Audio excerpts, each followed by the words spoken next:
Welcome to Cape Town News. Today is Monday, the 14th of July 2025, and here's what's making headlines in the Western Cape. Illegal firearms seized in major Western Cape anti-gang operation. Scientists accuse city of misleading public on sewage crisis. Urban design blamed for fueling Cape Flats gang violence. Return to office trend drives up congestion across the metro. Springbok women to face Black Ferns 15 in Athlone Stadium showdown. Cold winds and ocean swells expected across the Cape tomorrow. A multi-agency law enforcement operation has seen more than 18 illegal firearms removed from the streets in recent weeks, in what Western Cape authorities are calling a major breakthrough in the fight against gang violence. The confiscations were made across several hotspots including Gugulethu, Philippi East, Crossroads, Hanover Park, and most significantly, Mitchell's Plain, where 9 firearms were recovered in just 3 days. Western Cape Minister of Police Oversight and Community Safety, Enro Marais, has praised both the SAPs and LEAP officers involved, calling the operation a vital step in reclaiming our communities. A rifle was notably found near the scene of a recent mass murder in Gugulethu, while ongoing operations by the anti-gang unit continue to yield ammunition and firearms across the Cape Flats. Minister Marais also acknowledged the critical role played by tip-offs from Cape Townians, saying, "The bravery of those who speak out is helping law enforcement save lives. We need to keep working together to root out illegal firearms from our neighborhoods." The minister encouraged further collaboration, urging Cape Townians to report suspicious activity and assist law enforcement. "This is how we win the war. One firearm, one street at a time," she said. A damning new study by independent scientists has accused Cape Town officials of misrepresenting the severity of sewage pollution entering rivers, aquifers, and coastal waters. According to the report, more than 40 megaliters of raw sewage is dumped daily into the Atlantic Ocean, while poorly treated runoff flows from informal settlements into both the Atlantic and Indian Oceans. The scientists, who've spent more than a decade tracking contaminant levels, warn that city-funded studies are being used as political tools instead of transparent public health reporting.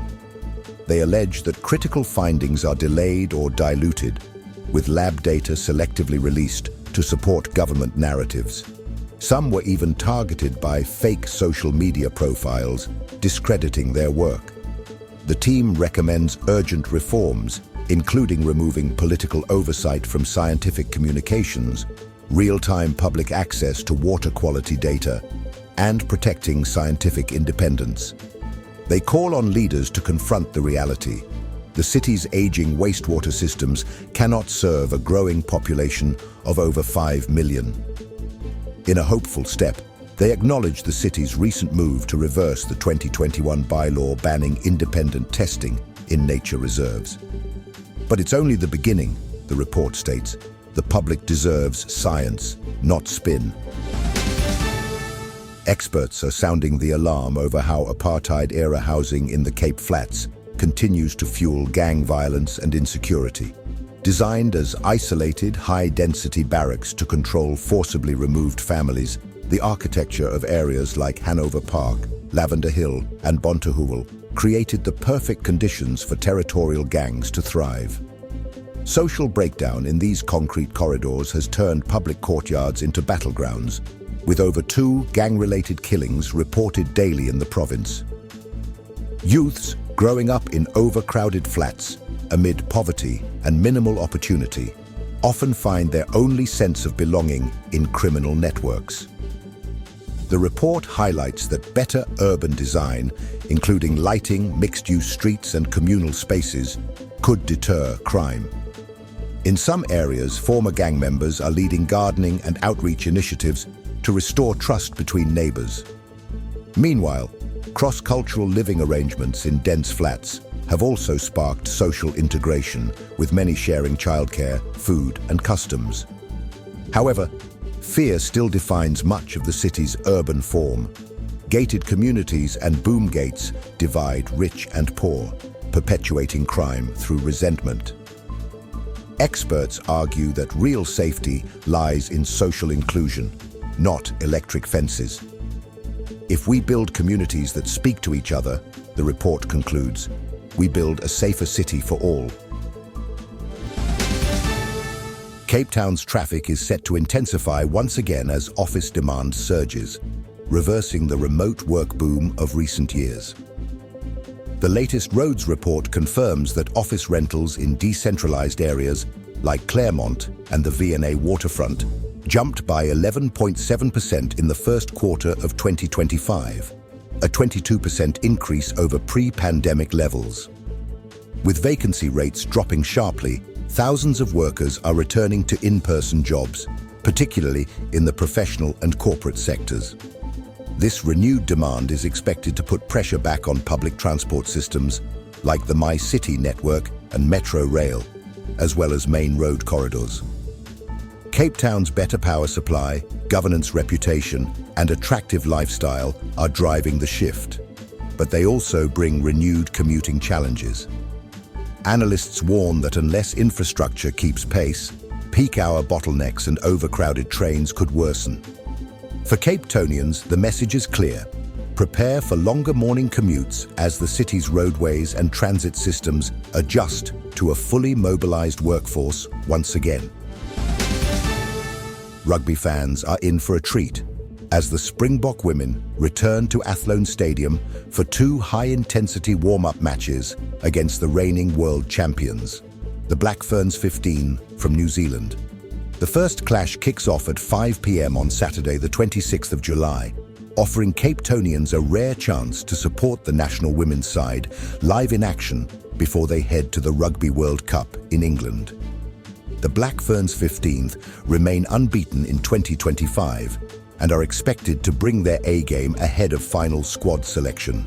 With tickets starting from just 20 Rand, organisers are calling on rugby lovers to fill the stands in green and gold.